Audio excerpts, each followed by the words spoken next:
Good morning, everyone. It's April the 1st, 2023, April Fool's Day. Now, I'm not going to give you any jokes or anything for April Fool's Day. I want to talk about something a little more serious today. I got an interesting compliment for the video where I was touching on the history of the drugs and was praised for actually giving a bit of history of the drugs. So I think I want to go into something today on the street gangs and the drugs. And this goes back to what I mentioned about the Crips in the 1990s when I was dealing with this, as well as a volunteer with the Hindenburg Community Association as on their security committee. This was one of the things that we were having to deal with. Now, at the time, I also had 3 teenage sons in high school, all in the same high school together. And this is where the Crips were actively recruiting, we found out. And it wasn't just in the school, it was also in our neighborhood. That they chose the school first, and then it expanded into our neighborhood where the recruitment started.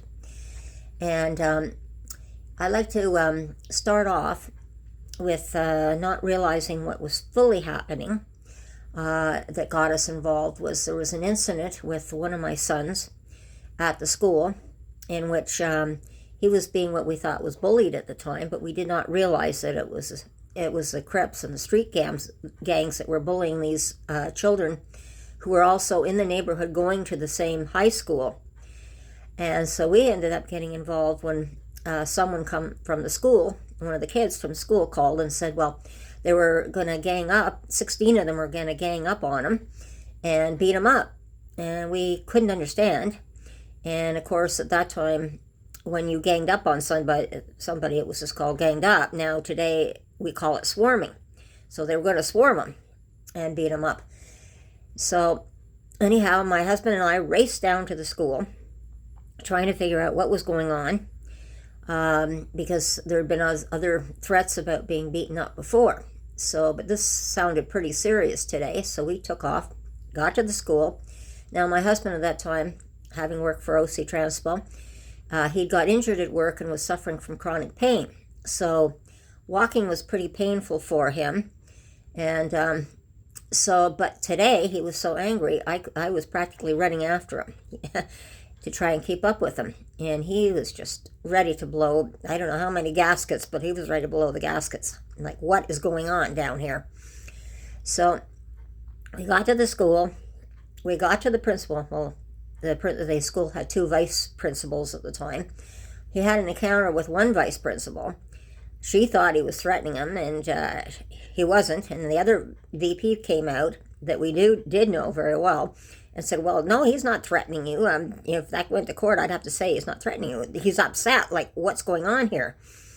So it ended up that we found out after that it was... we were trying to explain that the kids were starting to tell us something about this white car showing up with these blacked out windows and apparently there was these 6 big guys in it, and some of them apparently carried guns at this time. And this was in the 90s, and I like to also explain that this is well before the police decided to form the Guns and Gangs unit. So we were dealing this with parents alone, with no help at the time. So we had told the VP what was going on and that they were going to beat him up, because I know I had gone one day before because there was threats against him and my other children that they were going to get beaten up. So I gone down there and I walked the halls of the school for a few hours. This particular day, we got there. And as we were going through the halls down to the principal's office at the time, there was all these kids rushing past us and running out the doors. And it turned out that these kids that were running out the doors were actually the ones that were going to beat them up. And when they saw my husband and I come in, and especially the look on my husband's face, like, my husband was built like a gorilla, if you want to put it that way. And they were scared of him. And when he gets angry, when he did get angry, his eyes almost popped out of his head, and you did not want to get in his way as well. So apparently they ran out the doors, we found out later. After we left the school, we went out to the car, and this was, I think it was January at the time, so of course the leaves were off the bushes and that, but some of the kids were telling us how they tried to hide behind the bushes with no leaves on them, and we kind of noticed a few kids behind the bushes without the trees on them. They were so scared they ran out without the winter coats or anything. They just took off. So we thought we'd settled it, but then my husband turned around. He really thought he had settled it. He was so angry that the car that we had at the time wasn't fiberglass. It was still metal. He put his fist into the hood of the car so hard that he actually put a big dent in it looked like something had just sat on the hood of the car. And all the kids were just scared stiff. They didn't want to go near our kids for a little while. That sort of settled it. But then it kept continuing on. So other things that we saw in the neighborhood, and I think it's very important that you understand a bit of the history behind the Crips when they were also, it wasn't, like I said, just a school. It was in our neighborhood.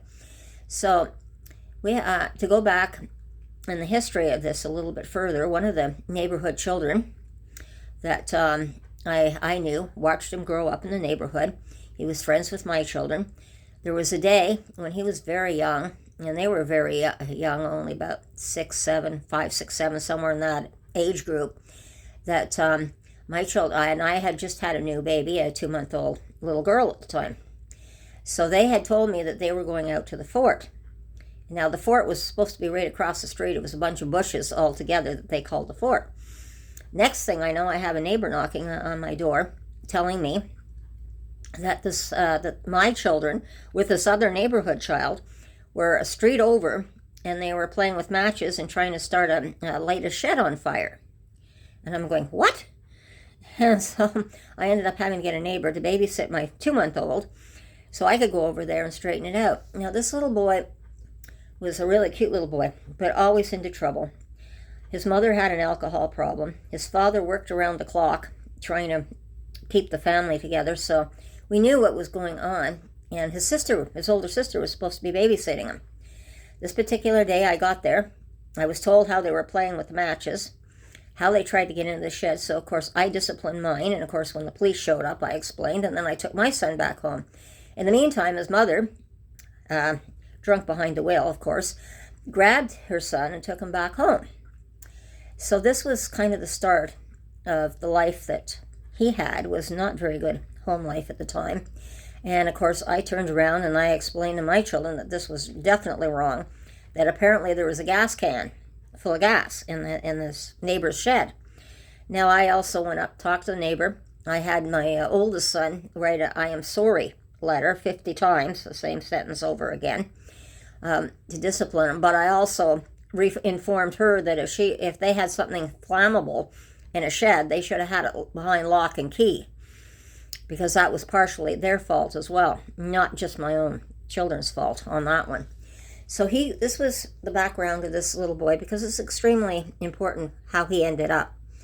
So this continued on. We had him where he would be, one of the things that he liked to do was egg the houses, and in one case he egged my husband's truck, and my husband caught him, didn't squeal on him, but gave him a good stern warning and some discipline.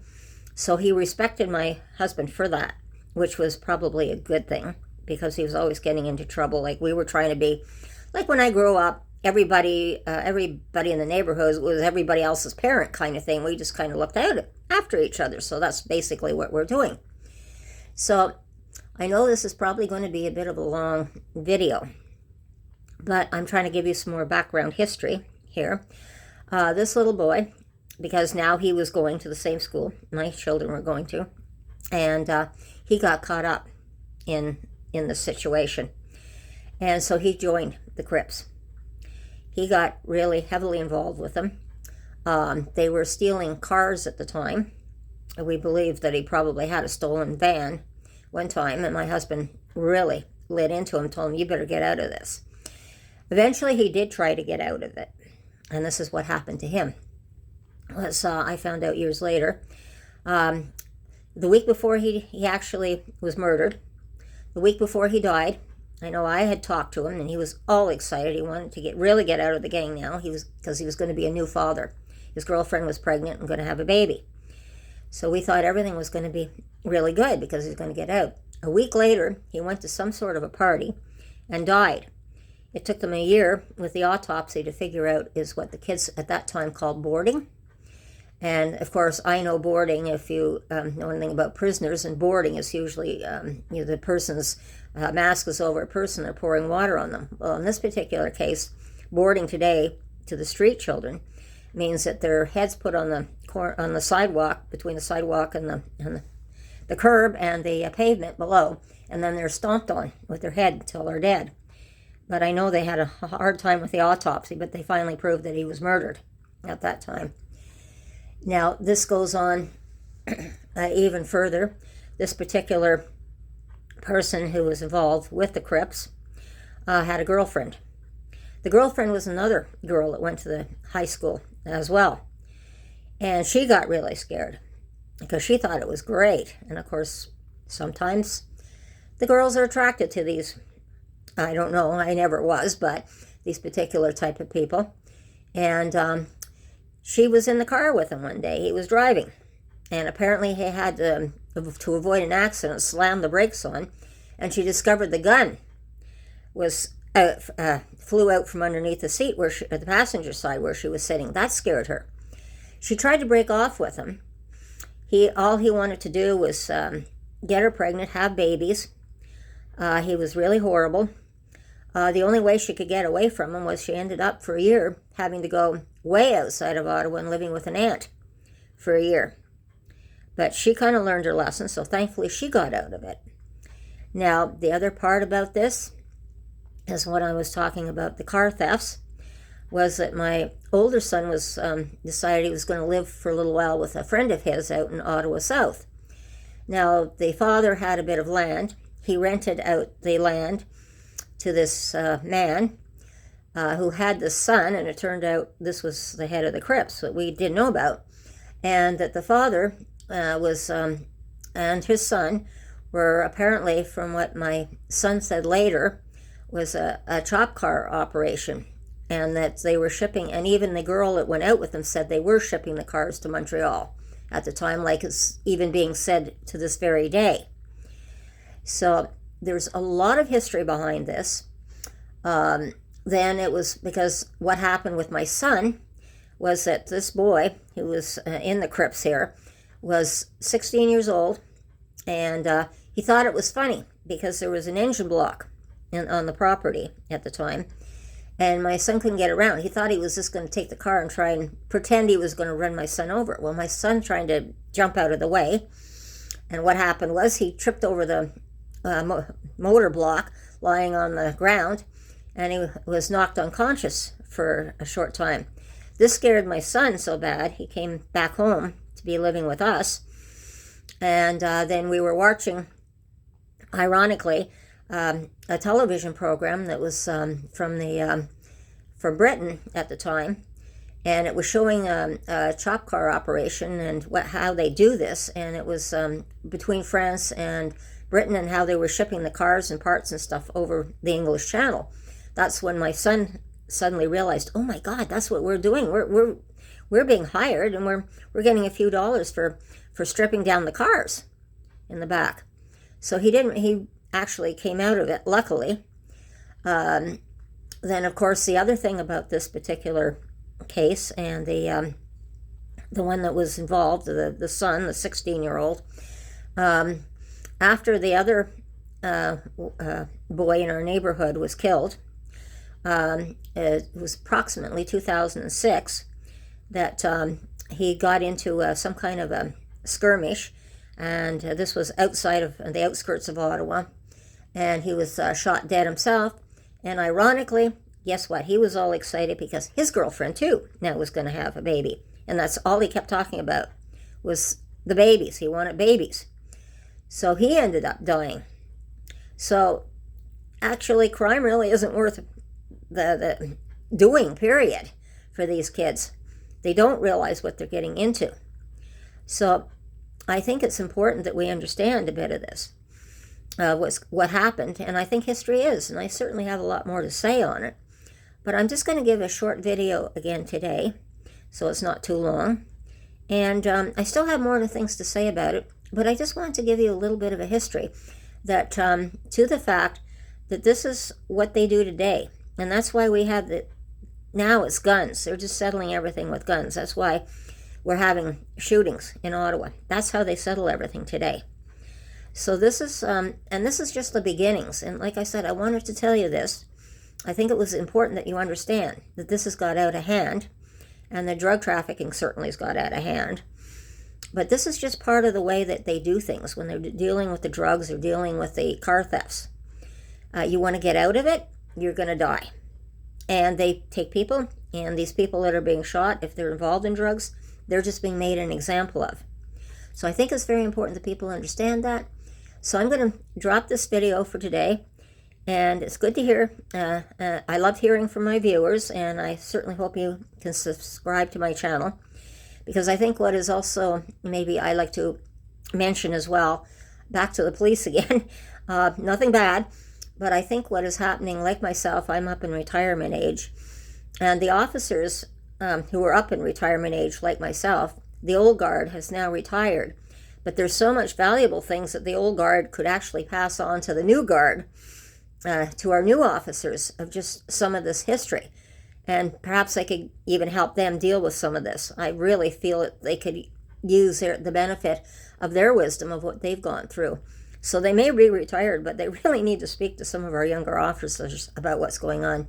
And thank you very much for listening to me today. And I am probably going to be talking more about the drugs a little bit later. And thank you, and have a good day. Bye-bye.